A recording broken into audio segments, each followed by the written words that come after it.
तो दोस्तों एक बार फिर से स्वागत है आपका आरंभ स्टडी पॉइंट में। आज हम पढ़ेंगे क्लास 7 साइंस का यह 14वां अध्याय है, विद्युत धारा और इसके प्रभाव।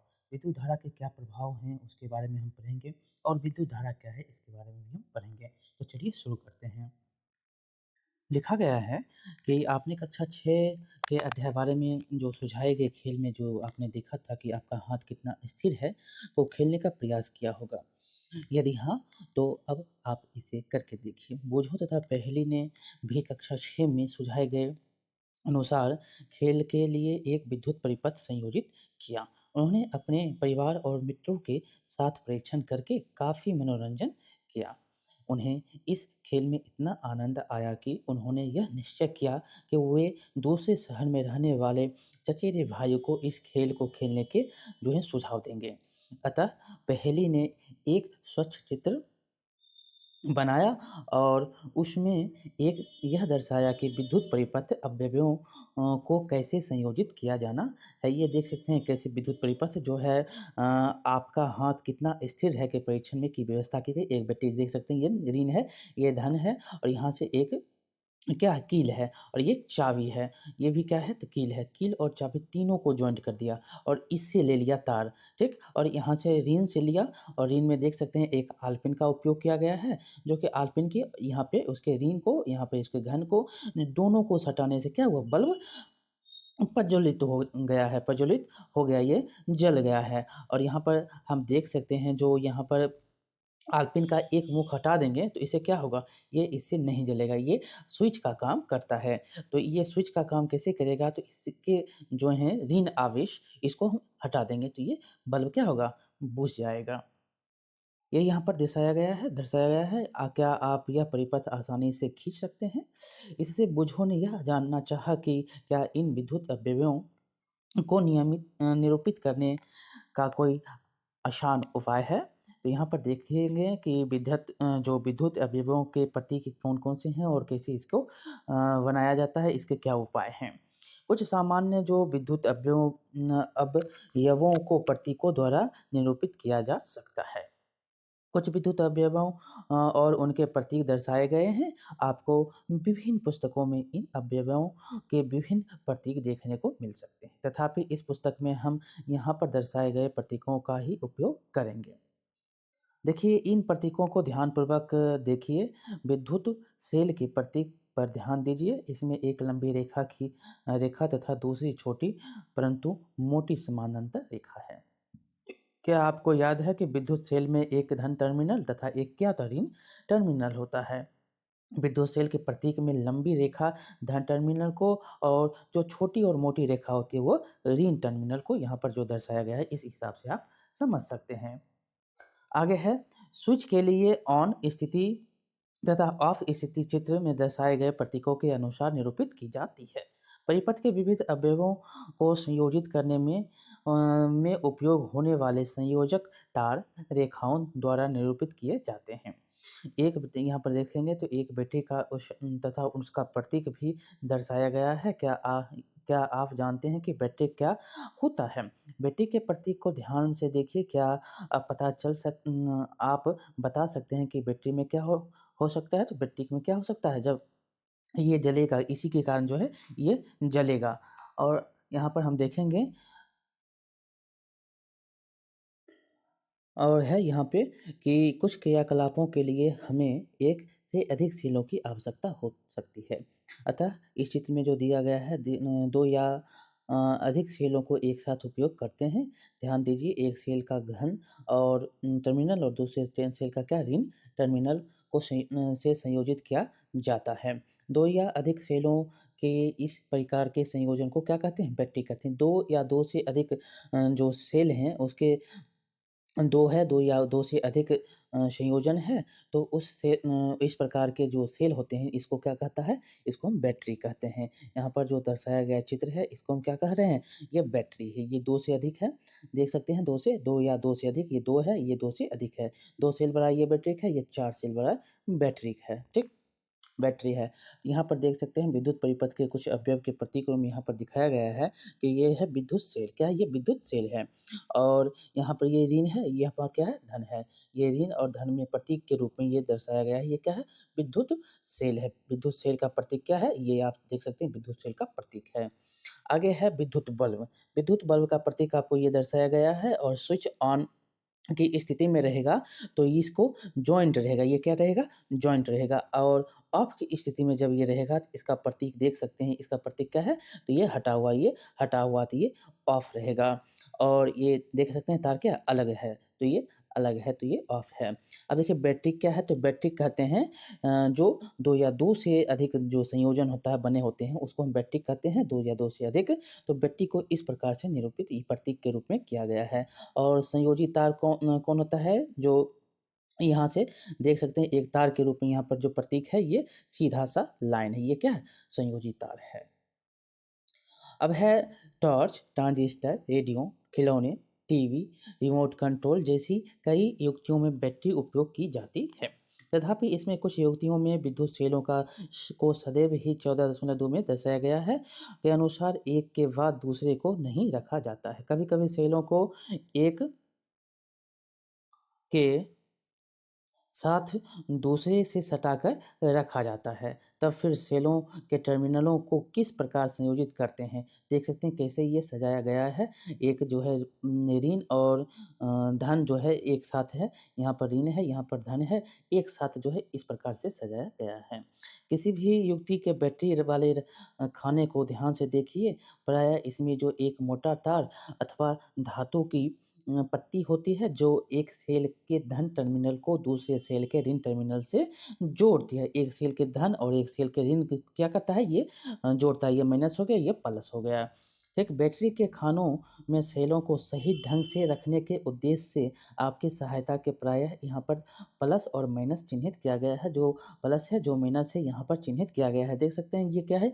मोटा वाला जो होता है ये क्या है? प्लस है और नीचे वाला क्या होता है? माइनस होता है। बैटरी के संयोजन आप सेल में ये इस प्रकार से करते हैं। जैसे देख सकते हैं एक यहाँ पर गया तो ऋण में और ये फिर आप कर देंगे इसको ऋण में, फिर इसको ऋण में, ठीक?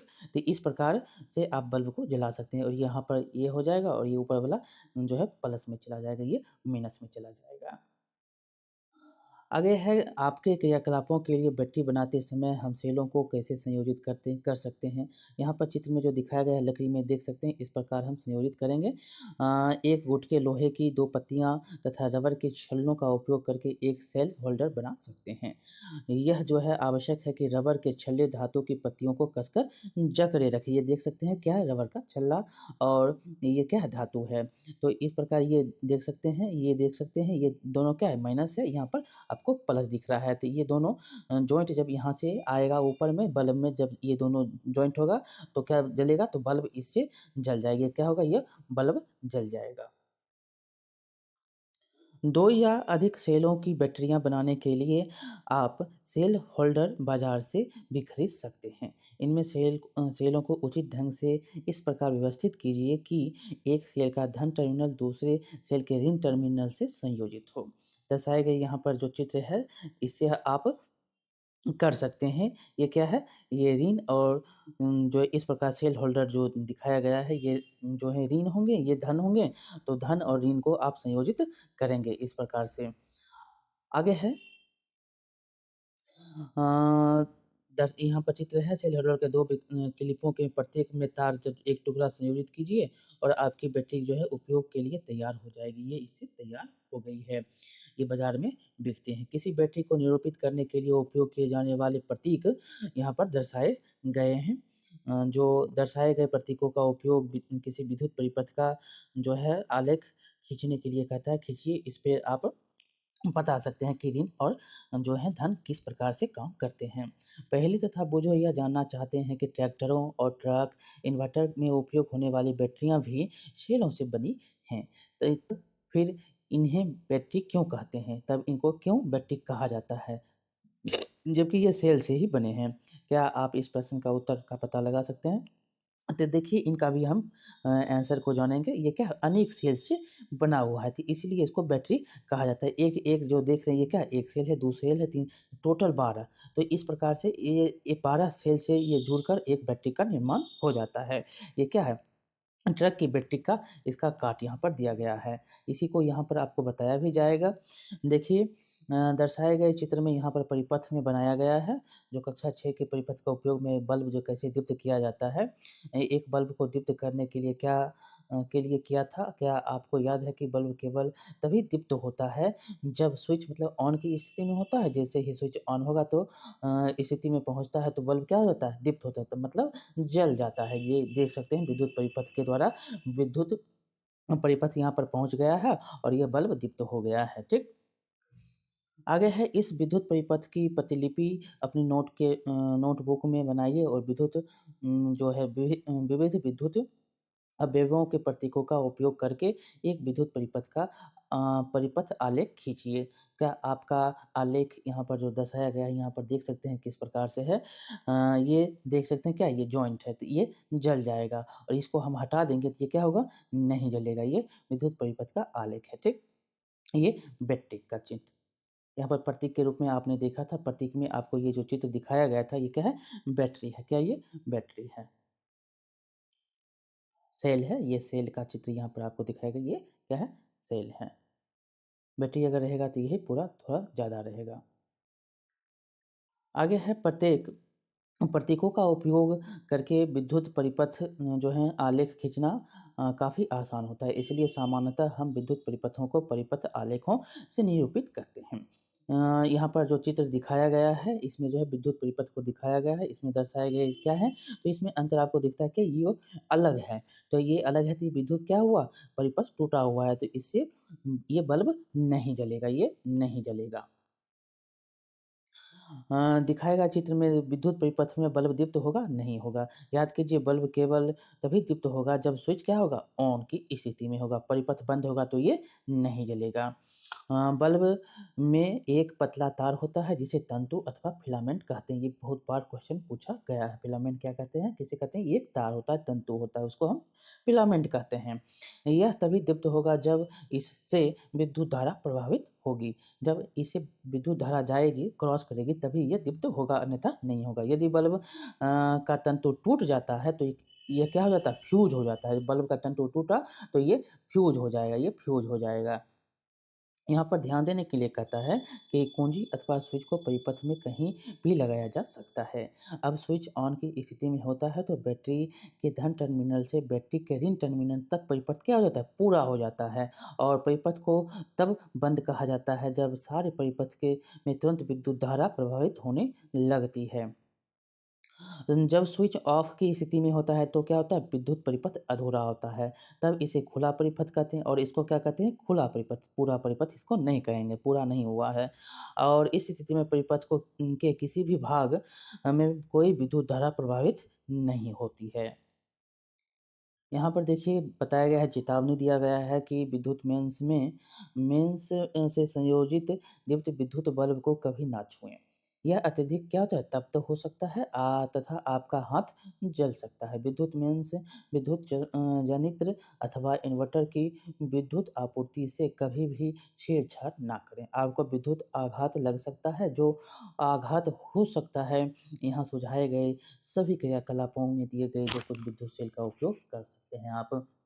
देखिए यदि बल्ब का तंतु टूट जाए तो क्या तब भी परिपथ पूरा होगा?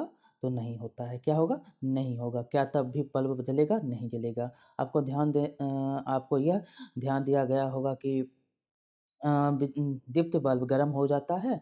क्या आप जानते हैं ऐसा क्यों? क्योंकि बल्ब में क्या होता है? विद्युत परिपथ जो है प्रवेश कर रहा है और इसी कारण तार क्या होता है? गर्म हो जाता है। इसी कारण बल्ब भी गर्म हो जाता है, तंतु क्या होता है? गर्म हो जाता है। विद्युत धारा का तापीय प्रभाव देखिए आपको यहाँ पर क्रियाकलाप के अनुसार समझाया भी गया है कि एक विद्युत सेल, एक टॉर्च बल्ब, एक स्विच अथवा संयोजक तार लीजिए और दर्शाए गए चित्र में आप विद्युत परिपथ बनाइए। यह क्रियाकलाप केवल एक सेल का उपयोग करके किया जाना है। स्विच को ऑफ की स्थिति में रखिए। क्या बल्ब दीप्त होता है? तो नहीं होता है। बल्ब को छूकर देखिए। अब ऑन करेंगे स्विच को तो उसमें देखेंगे बल्ब जो है 1 मिनट तक हम जो है इस स्थिति में लाइए और बल्ब को 1 मिनट के अथवा उससे अधिक समय तक दीप्त रहने दीजिए। बल्ब को छूकर देखेंगे तो क्या होगा? आपको तापिया मतलब गर्म दिखेगा, वो गर्म महसूस होगा। क्या आपको अंतर अनुभव जो यहाँ पर अनुभव करते हैं? तो स्विच को ऑफ की स्थिति में लाकर कुछ समय पश्चात फिर से बल्ब को छूकर देखिए, तो क्या होगा? वो फिर ठंडा हो जाएगा। फिर क्रियाकलाप 14 3 में है कि दर्शाए गए विद्युत परिपथ बनाइए और 10 सेंटीमीटर लंबा नाइक्रोम तार का एक टुकड़ा लेकर इसे 2 कीलों के बीच बाँधिए। आपको नाइक्रोम का तार विद्युत साधित्रों की मरम्मत करने वाले किसी एक दुकान से प्राप्त हो सकती है अथवा आप किसी विद्युत हीटर के विखरतापन अवयव का तार उपयोग में ला सकते हैं। इस जो तार यहाँ पर लाने के लिए कहा गया है, आपको याद रखना है नाइक्रोम नाइक्रोम का ये तार होना चाहिए अथवा कोई भी तार यहाँ पर जो हीटर के रूप में तापर में आप उपयोग कर सकते हैं। ये देख सकते हैं ये तार हटा हुआ है तो इसमें क्या है ये धन है ये ऋण है। इससे आप तार का नाइक्रोम का तार यहाँ पर प्रवाहित है और यह जो सेल है धन और ऋण है तार हटा हुआ है ऑफ है। तो इससे क्या होगा बल्ब दीप्त नहीं होगा इसमें ये जो गर्म जो है नहीं होगा। ठीक? इस तार को स्पर्श कीजिए। अब स्विच को ऑन की स्थिति में लाकर परिपथ में विद्युत धारा प्रवाहित कीजिए। देखेंगे तो उसमें क्या होगा कुछ बल्ब जो है वो तार जो है गर्म होने लगेगा। कुछ सेकंड के पश्चात आप स्पर्श करें। इसे अधिक समय तक पकड़े मत रखिए। वहाँ पर अधिक समय तक पकड़े नहीं रखना है। क्या होता है इससे आपको क्या हो झटका भी लगेगा। आपको लगेगा कि हाँ, ये इसमें ऑन है। परिपथ में विद्युत धारा बंद कीजिए। कुछ मिनटों के बाद जो है पुनः स्पर्श कीजिए तो देखेंगे उसमें क्या होता है गर्म हो जाता है। स्विच को ऑन की स्थिति में अधिक समय तक ना रखें, ऐसा करने से सेल अतिशीघ्र दुर्लभ हो सकता मतलब तुरंत वो डिस्चार्ज हो जाएगा। जब किसी तार से कोई विद्युत धारा प्रवाहित होती है तो वह तप्त हो जाता है मतलब वो गर्म हो जाता है। विद्युत धारा जैसे ही प्रवाहित होगा तो वो गर्म हो जाएगा, तप्त हो जाएगा। इसे विद्युत धारा का तापीय प्रभाव कहते हैं। जब ये धारा प्रवाहित हो रही है तो इसको क्या कहते हैं? विद्युत धारा का तापीय प्रभाव कहते हैं। क्या आप किसी ऐसे साधित्र का नाम बता सकते हैं जिसमें विद्युत धारा के तापीय प्रवाह का उपयोग होता है? ऐसे साधित्रों की सूची यहाँ पर बनाने के लिए कहता है। आगे है आपने कमरों को गर्म करने अथवा खाना पकाने के में उपयोग होने वाले विद्युत तापन देखे होंगे। इन सभी में तारों की एक कुंडली होती है। तार की इस कुंडली को विद्युत तापन अवयव मतलब अथवा केवल अवयव या एलिमेंट कहते हैं। इसी को विद्युत तापन अथवा इसको एलिमेंट कहा जाता है।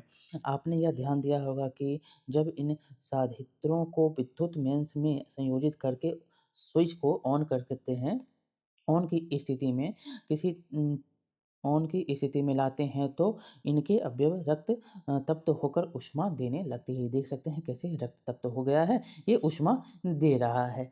एक ये क्या है खाना पकाने वाला विद्युत तापन है, विद्युत तापक है। ये हीटर जिसको आप कहते हैं। किसी तार में उत्पन्न ऊष्मा का परिमाण उस तार के पदार्थ मतलब कि धातु जिससे वह बना है, लंबाई तथा मोटाई पर निर्भर करता है। इसके लंबाई और मोटाई पर ये जिससे वो बना है उस पर निर्भर करेगा।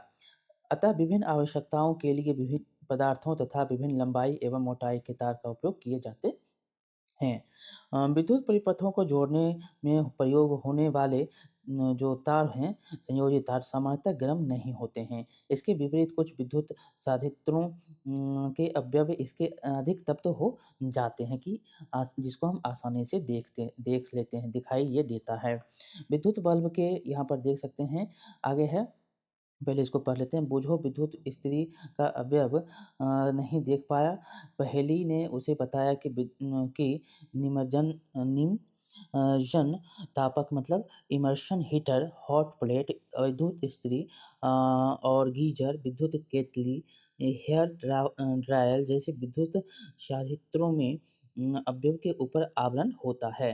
क्या आपके किसी विद्युत साधित्र का अवयव देख सकते हैं? ये क्या है? ये आपको विद्युत इस्त्री जिसमें आप कपड़े को आयरन करते हैं, ये उसी का है। ये प्लस और माइनस में यहाँ पर दिखाया है तार ये जोड़ेंगे तो ये क्या होगा? ये गर्म हो जाएगा। ये क्या होगा? गर्म हो जाएगा और इसी से आप कपड़ा आप आयरन करते हैं।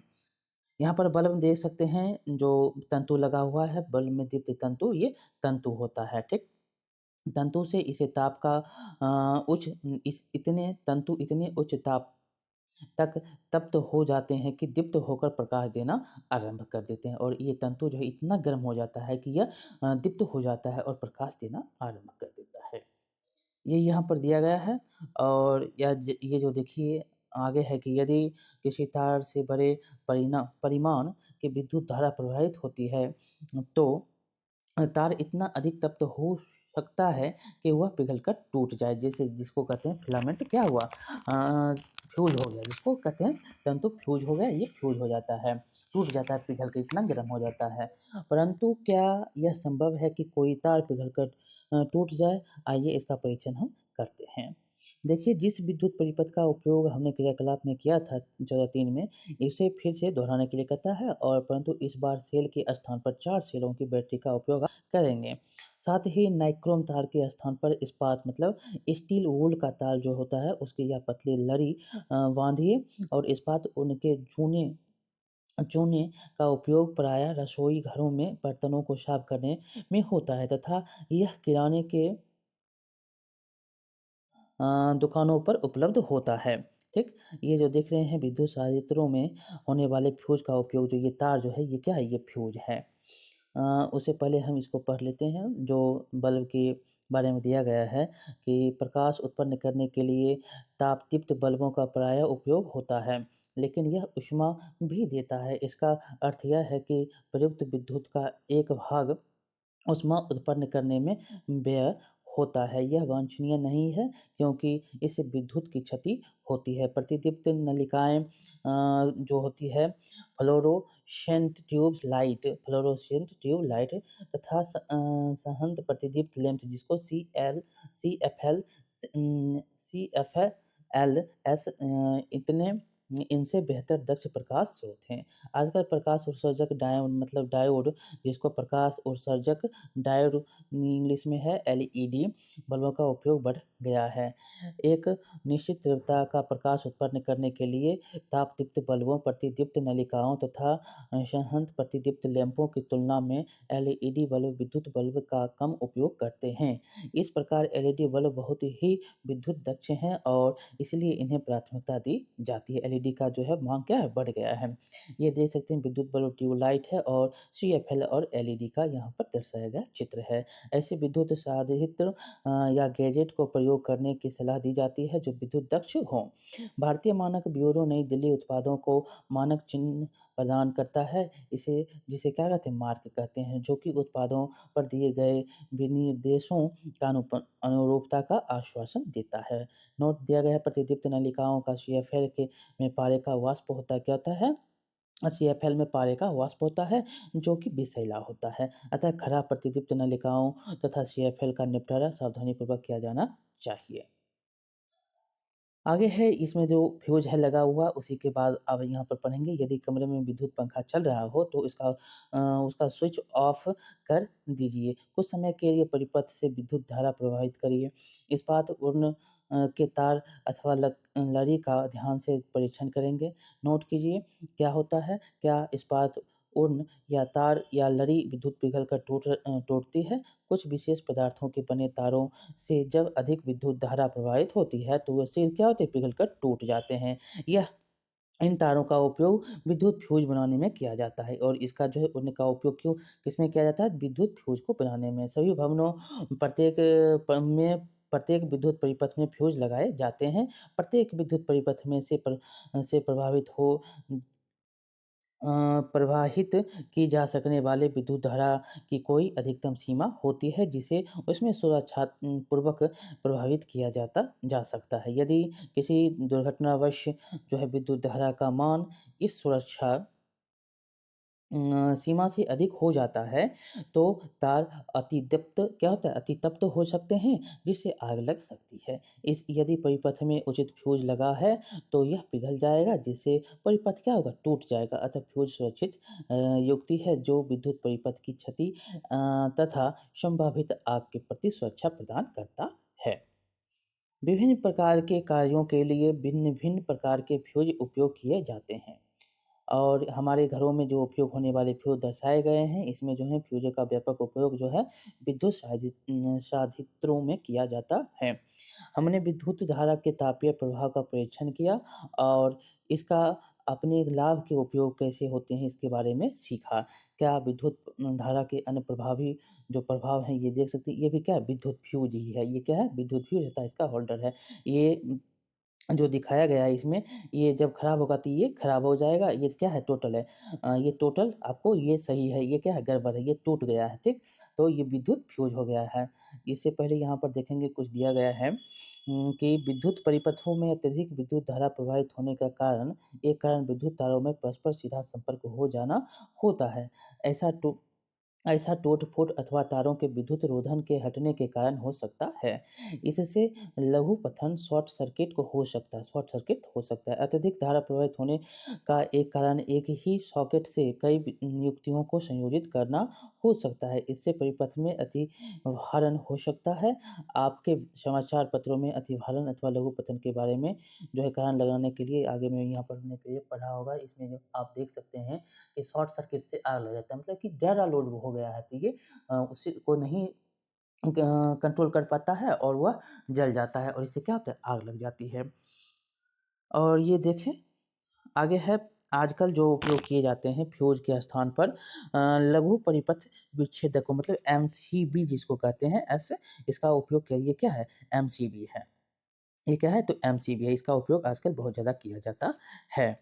जब किसी परिपथ में विद्युत धारा सुरक्षा सीमा से अधिक हो जाता है, तो ये ऐसे स्विच होते हैं जो स्वतः ही ऑफ हो जाते हैं। ये क्या होगा? स्वतः नीचे आ जाता है, जिसको हम ऊपर करते हैं ऑन करते हैं तो ये जैसे ही धारा ज़्यादा प्रवाहित होगी ये नीचे आ जाएगा।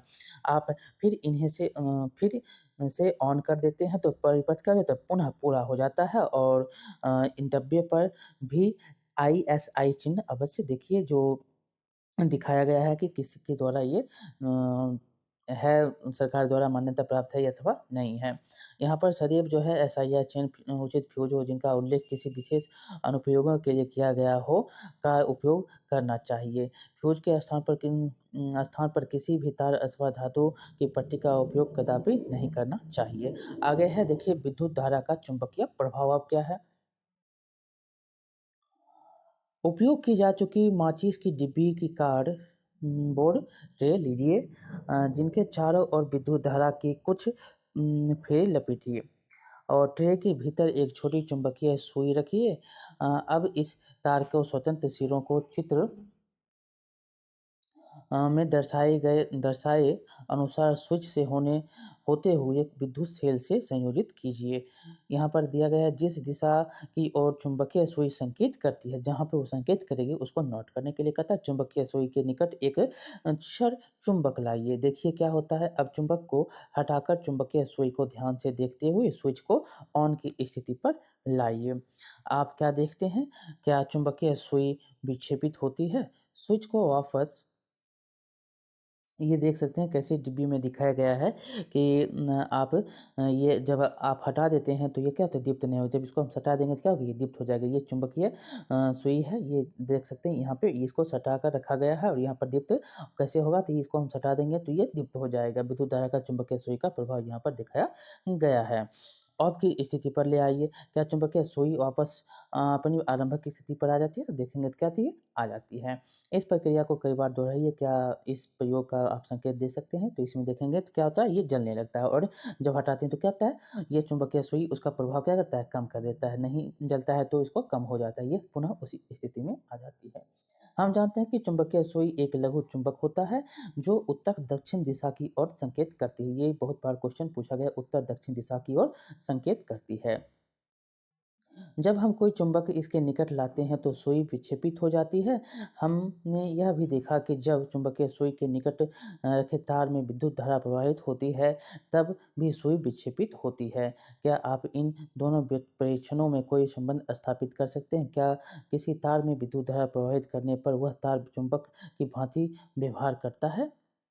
तो क्या करता है ये आपने देखा कि उसकी ही तरह जो है व्यवहार करने लगता है ये जब हम विद्युत धारा को चुंबक के समीप लाते हैं तो। उसको हटाते हैं तो पुनः जो है उसी प्रकार से वो आ जाता है। इस प्रकार के परीक्षणों में हैंस क्रिश्चियन आर्मस्ट्रेड नामक वैज्ञानिक को भी आश्चर्यचकित किया। वो ऐसे पहले व्यक्ति हैं जिन्होंने यह देखा कि जब भी किसी तार से विद्युत धारा प्रवाहित होती है, तो उसके पास रखी चुंबकीय सुई में विक्षेप होता है। क्या होता है? होता है, विक्षेप हो जाता है, ठीक? कौन थे ये? तो क्रिश्चियन आर्मस्ट्रेड इसका नाम आप याद रखेंगे। जब इसमें आपको याद रखना है जब किसी तार से विद्युत धारा प्रवाहित होती है तो वह चुंबक की भांति व्यवहार करता है। यहाँ पर दिया भी गया है कि क्या कर उसके ही तरह व्यवहार करता है। जब किसी तार से विद्युत धारा प्रवाहित होती है तो वह चुंबक की भांति व्यवहार करता है। इसे विद्युत धारा का चुंबकीय प्रभाव कहते हैं। याद रखना चुंबकीय प्रभाव किसे कहते हैं? विद्युत धारा का। जब किसी तार से विद्युत धारा प्रवाहित की जाती है तो वह चुंबक की भांति व्यवहार करता है। वास्तव में विद्युत धारा का उपयोग चुंबकों के निर्माण में किया जाता है। क्या किया जाता है? चुंबकों के निर्माण में भी किया जाता है। क्या आपको जो है आश्चर्यजनक नहीं लगता है? इसके बारे में देखेंगे। विद्युत चुंबक किसे कहते हैं? देखिए, यहाँ पर दिया गया है लोहे की लगभग 6 और से 10 सेंटीमीटर लंबी एक कील लीजिए और लगभग 75 सेंटीमीटर विद्युत रोडी जो जैसे कि प्लास्टिक कपड़ा से ढका हुआ कुछ अथवा इनेमल लेपित लचीला तार लीजिए। इन तार को कुंडली के रूप में कील पर कसकर लपेटिए। तार के स्वतंत्र सिरों को किसी स्विच से होते हुए दर्शाए गए अनुसार एक विद्युत सेल्फ में संयोजित करने के लिए कहता है। यहाँ पर जो दिखाया गया है उसके अनुसार यहाँ पर देख सकते हैं ये क्या है और ये क्या तार से लपेटा हुआ है कि लिए हैं यहाँ पर संयोजित है और यहाँ पर देख सकते हैं ये तार जुड़ा हुआ है प्लस माइनस यहाँ पर दिया गया है माइनस और प्लस यहाँ पर समझ सकते हैं ये माइनस ये प्लस है। कुछ पिन इस कील के सिरे पर अथवा कुछ जो है अथवा इसके निकट लाइए। अब स्विच ऑन कीजिए और देखिए क्या होता है। क्या पिन कील के नोक से चिपकते हैं? यहाँ देख सकते हैं क्या होता है ये चिपक जाता है। स्विच ऑन करने के लिए देखेंगे तो ऑन में ये चिपक जाता है, ऑफ करेंगे तो ये कील क्या होगा क्या पिन अभी कील से चिपके हुए हैं तो ये हट जाता है। ये क्या होता है? ये हट जाएगा आपको जब ऑफ करेंगे तो। आगे है, यहाँ पर याद रखिए इस क्रियाकलाप में एक बार में कुछ सेकंड के लिए आप इसको विद्युत धारा प्रवाहित नहीं सेकंड से अधिक समय तक विद्युत धारा प्रवाहित नहीं करनी है। यदि परिपथ को संयोजित छोड़ दें तो सेल क्या होगा? तुरंत ही दुर्लभ मतलब बैठ जाएगा, बैटरी खत्म हो जाएगा, मतलब सेल खत्म हो जाएगा। उपयुक्त क्रियाकलाप में विद्युत धारा प्रवाहित करने पर कुंडली चुंबक को जो है भांति व्यवहार करती है। जब विद्युत धारा प्रभाव समाप्त हो जाता है तो कुंडली का चुंबकत्व प्रभाव जो है नष्ट हो जाता है। इस प्रकार की कुंडली को विद्युत चुंबक कहते हैं। जब ये नष्ट हो जाता है, जब प्रभाव खत्म होता है, ये नष्ट हो जाता है मतलब कि ये विद्युत का चुंबक प्रभाव ही है जो कुंडली को इस प्रकार कुंडली को विद्युत चुंबक कहते हैं जो उसका नष्ट हो जाता है जब ये प्रभाव जो उसको हटाते हैं तो जब हम उसको लाते हैं तो क्या होता है फिर उसी की भांति वो व्यवहार करने लगता है। विद्युत चुंबकों को अति प्रबल बनाया जा सकता है। ये अत्यंत भारी बोझ उठा सकते हैं। क्या आपको कक्षा 6 और अध्याय 13 में दिखाए गए क्रेन के चित्र की याद है? देखे थे जो किस प्रकार से उसको उठाकर ले गया था। इस प्रकार की क्रेनों के एक सिरे पर प्रायः एक प्रबल विद्युत चुंबक होता है। विद्युत विद्युत चुम्बकों का उपयोग कवाड़ से चुंबकीय पदार्थों को पृथक करने के लिए भी किया जाता है। और देखिए डॉक्टर दुर्घटनावश आँख में गिरे चुंबकीय पदार्थ के छोटे टुकड़ों को बाहर निकालने में नन्हे विद्युत चुम्बकों का उपयोग करते हैं। अगर आपकी आँखों में कुछ ऐसी चीज़ें पड़ गई हैं तो नन्हे चुम्बक का प्रभाव से उसको बाहर निकाल लिया जाता है। और यहाँ पर कचरा को देखे थे कि इस प्रकार से जो बड़े-बड़े ढेरों को इस इधर से उधर करने के लिए इसका उपयोग किया जाता था। बहुत से खिलौनों के भीतर भी विद्युत चुंबक लगे होते हैं। अब है विद्युत घंटी। देखिए हम सभी विद्युत घंटी के से भली-भाँति परिचित हैं। इसमें एक विद्युत चुंबक होता है। आइए देखिए विद्युत घंटी कैसे कार्य करती है। देखिए यहाँ पर एक विद्युत घंटे का विद्युत परिपथ दर्शाया गया है। इसमें लोहे के टुकड़े पर तांबे के तार की कुंडली लिपटी होती है। विद्युत चुंबक के निकट लोहे की एक पत्ती लगी होती है जिसके एक सिरे से हथौड़ा जुड़ा है। लोहे के पत्ती के समीप एक संपर्क पेच होता है। जब लोहे की पत्ती इस पेच के संपर्क में आती है तो विद्युत परिपथ पूरा हो जाता है तथा कुंडली से विद्युत धारा प्रवाहित होती है जिससे कि वह विद्युत चुंबक बन जाती है। तब यह लोहे की पत्ती ये इस प्रकार देख सकते हैं कैसे विद्युत घंटी का उपयोग यहाँ पर विद्युत परिपथ में किया गया है। ये क्या है? इसी के द्वारा जो है विद्युत घंटी का उपयोग इस प्रकार किया गया है। ये सटता है तो ये इसको टन से मारता है और ये हटता है तो क्या हो जाता है? ये हट जाता है। अपनी ओर खींचती है। इस प्रक्रिया में पत्ती के सिरे से जुड़ा हथौड़ा घंटी से टकराता है और ध्वनि उत्पन्न करता है। परंतु जब विद्युत चुंबक लोहे की पत्ती को अपनी ओर खींचता है तो क्या होता है तो यह परिपथ को भी तोड़ देता है और इस परिपथ को क्या करता है ये हटा तो ये परिपथ को तोड़ दिया तो ये इससे हट जाएगा। इससे कुंडली के विद्युत धारा का प्रभाव क्या होता है समाप्त हो जाता है। क्या कुंडली अब भी विद्युत चुंबक बनी रहती है तो नहीं बनी रहती है। अब कुंडली विद्युत चुंबक नहीं होती है। यह लोहे की पत्ती को भी अपनी ओर नहीं खींचती। लोहे की पत्ती अपनी मूल स्थिति में आकर पुनः संपर्क पेच से संपर्क स्पर्श करती है। इससे परिपथ फिर से पूरा हो जाता है। कुंडली से पुनः विद्युत धारा प्रवाहित होती है तथा हथौड़ा पुनः घंटी से टक्कर मारता है। यह प्रक्रिया अति शीघ्रता से दोहराई जाती है।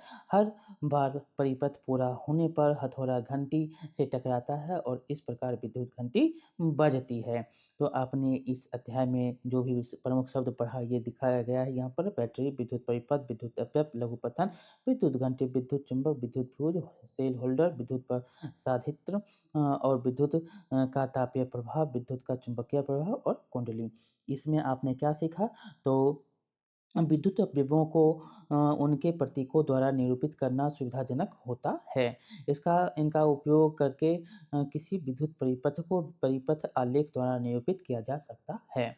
जब किसी तार से कोई विद्युत धारा प्रवाहित होती है, तो वह तार तप्त हो जाता है और यह विद्युत धारा का तापीय प्रभाव कहलाता है। इस प्रभाव के विद्युत को अनुप्रयोग हैं। कुछ विशेष पदार्थों के बने तारों में से उच्च विद्युत धारा प्रवाहित होती है तो वे गर्म होने से पिघलकर टूट जाते हैं। इन पदार्थों का उपयोग विद्युत फ्यूज के निर्माण में किया जाता है जो विद्युत परिपथों को क्षति तथा आग से बचाते हैं।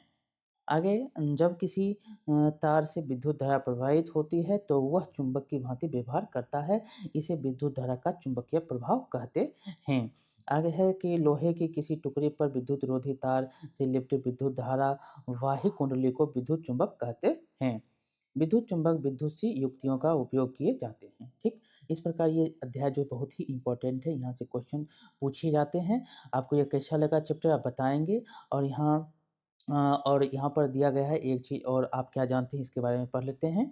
विद्युत बल्ब के आविष्कार का श्रेय किसको दिया जाता है? थॉमस अल्वा एडिसन को। बहुत बार इनके बारे में क्वेश्चन पूछा जाता है। उनका एडिसन का जो है काल भी याद रखेंगे 1847 से 1931। ठीक, यह जो है इनका जो यद्यपि इनसे पूर्व भी अन्य वैज्ञानिकों जो है इस पर कार्य कर चुके थे। एडिसन विलक्षण प्रतिभा के व्यक्ति थे। इन्होंने विद्युत बल्ब, ग्रामोफोन, चलचित्र कैमरा तथा कार्बन प्रेषण सहित लगभग 1300 आविष्कार किए। इनका नाम विद्युत बल्ब का भी याद रखेंगे, ग्रामोफोन और चलचित्र कैमरा जो है इनके जो है आविष्कार के नाम कौन है? तो थॉमस अल्वा एडिसन। उन्हीं के आविष्कारों के बाद टेलीफ़ोन के आविष्कार को सुगम बनाया और इन्होंने जो आविष्कार किया उनके आविष्कार ने ही टेलीफ़ोन का जो आविष्कार करने में इनको सुगम बनाया था। के कारण ही इनका उन्हीं के आविष्कारों ने बाद में टेलीफ़ोन के आविष्कार को क्या किया? सुगम बनाया था। तो इस प्रकार ये बहुत ही इम्पोर्टेंट चैप्टर था। आपको कैसा लगा बताएँगे, लाइक करेंगे, शेयर करेंगे और सब्सक्राइब करना नहीं भूलेंगे। मिलते हैं अगले वीडियो में, तब तक के लिए बहुत-बहुत धन्यवाद।